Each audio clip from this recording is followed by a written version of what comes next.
Panoltitzinok, noikniwan, amanina mechishpantis, se tlahtolmachiyok.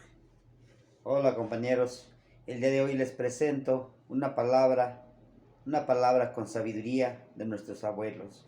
Y dice así: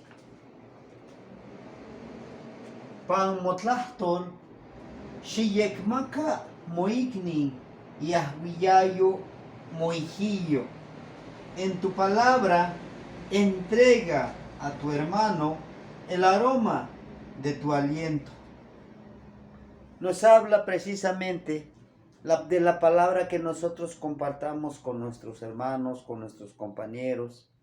Sea ese perfume la esencia de nosotros, como la flor expira ese perfume, también nosotros podemos expirar ese perfume a través de nuestra palabra florida, a través de nuestra palabra de aliento a nuestros demás hermanos. Acuérdense, nosotros decidimos cómo ayudar, o también cómo destruir, ¿sí? Entonces, esa es la frase. Ojalá lo pudieran analizar y también nos dieran su punto de vista. Tlazohkamati miak noikniwan.